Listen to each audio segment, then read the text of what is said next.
which defense can make the adjustments as we get back underway in the second half. This one fielded at the 5. And he'll be stopped up at the 25. Over 1st and 10 at their own 25-yard line. The Bengal offense now with a football first here to begin quarter number 3. They're down here, but very much in this game. What's the tonality of a coach's talk when a game is within striking distance like this at intermission? Typically, what they're doing is emphasizing the things that went well in the first half and wanting more of that. Sure, you've got to go over some of the errors and clean up some things because there's a reason you're down. But overall, I think they want to stay positive, stay up with this team. We're just starting the second half, and we've got the football. Let's go ahead and punch it in, and then we'll take it from there. See how that recipe works. Give them 3 on first down. It'll set up a 2nd and 7. Pick up a 3. Brings up 2nd and 7 at the 28-yard line. Out of the gun, it's Burrow. That's caught by the former Sooner, Mark Andrews. And brought down, but not before reaching the 45-yard line.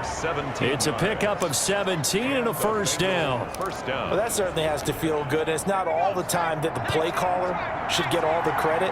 Sometimes I think in the huddle, the quarterback just says, hey, who's going to make a play for me? I just need something right here. And the end result there, nice first down. Drive keeps moving. And he is tackled inside the 40, not quite to the 35. Back-to-back receptions for him, and it's another first down. The goal for any offense versus a zone defense, find the holes where guys are available and put the ball on the receiver before any defender can step up and fill it. They did it well there. A perfectly executed crossing route.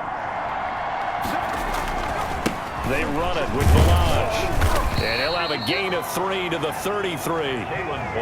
Give credit to the defense for stringing that play out, and they gave up no cutback angle. You know you're trying to dart through. No place for him to go. A nice job there, only giving up a 3-yard gain.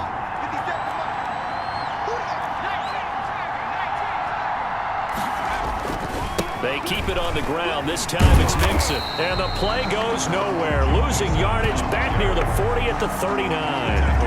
Give them a loss of 6 yards, and it brings up 3rd down. I like the strategy.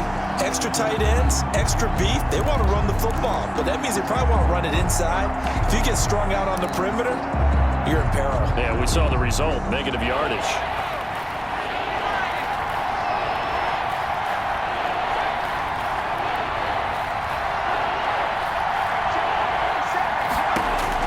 Now Joe Burrow on 3rd and long.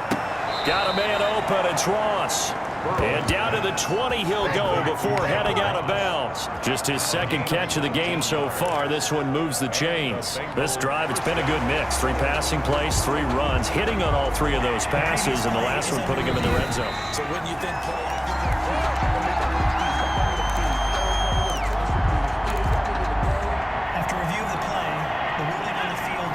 Well, he challenged the play. It did not pay off.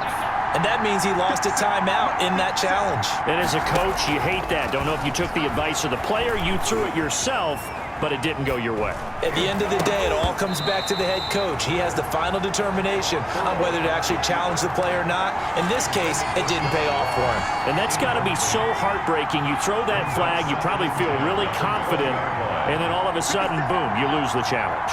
Yeah, when you take a look at it, you're throwing that flag because you believe you're going to be right. And when it comes back the other way, you have to regroup. They do get a couple, but they'll be left staring at a 3rd and 8 coming up. One thing you're hoping for when you run drag routes, you're able to hit a receiver in stride, and he can pick up a lot of yardage after the catch. But in this situation, the defense was effective, able to stop him before he could get a good head of steam going. 8th play of the drive forthcoming, and they need 8 yards on 3rd down.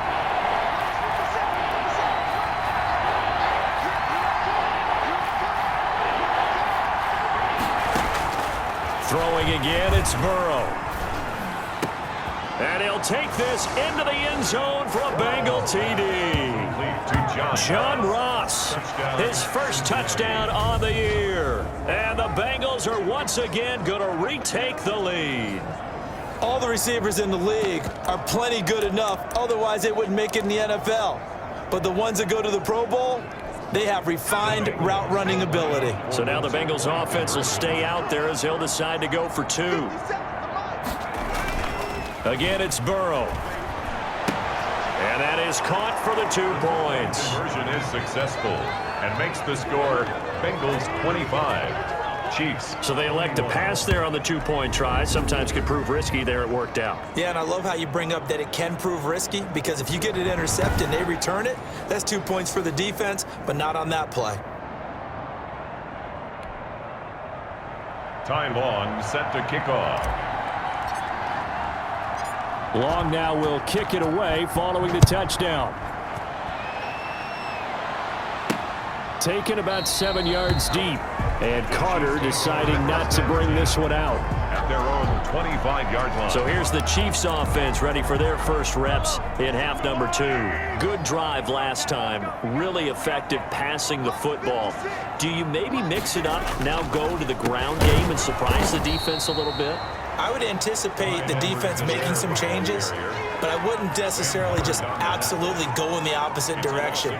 They're doing so well throwing the ball. Yeah, why I wouldn't change it up until they showed me a reason to do so. So the opening play of the drive goes backwards. Now they'll come up on 2nd and 12. Now a carry for Edwards-Helaire.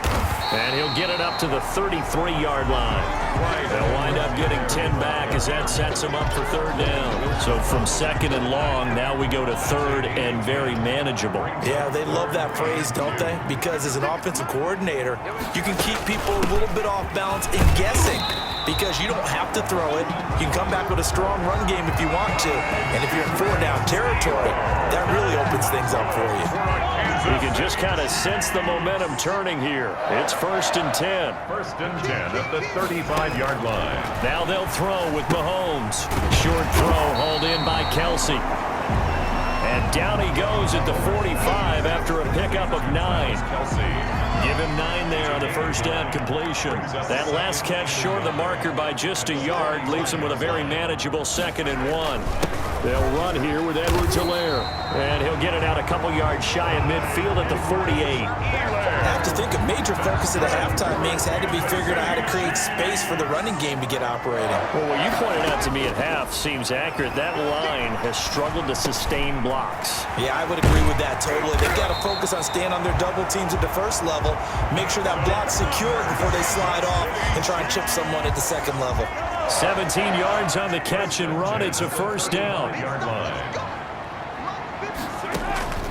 From the gun, it's Mahomes. Completes it to Hardman. That was play number 7 on this drive, and it got him 7 yards. Able to get 7 on that 1st down pass play. 2nd and 3. 2nd and 3 at the Bengals' 28-yard line. They'll run. It's Edwards-Helaire. And he's able to get it down to the 25-yard line. They'll get 3 as the drive continues. It's a 1st down. Final minute now of the 3rd quarter. 1st and 10 at the 25-yard line. On 1st and 10, here's Mahomes. On after the sack, he's still down on the field. We'll step aside and get an update when we return to Arrowhead. After the sack on 1st down, Mahomes to the right side. It's Kelsey. Mahomes, the reception good for 7. It's 3rd down. And when you're playing a quarterback with some experience and some moxie, you enter the danger zone when you decide to blitz him, because if he's able to diagnose as he did on that play, he can hurt you downfield. He reads defenses so well, doesn't he? He really does, and the best part about that play for him, I don't think that was his primary target. I don't think so either. I think he had the read, figured out where the blitz was coming from, and went to a secondary target for a really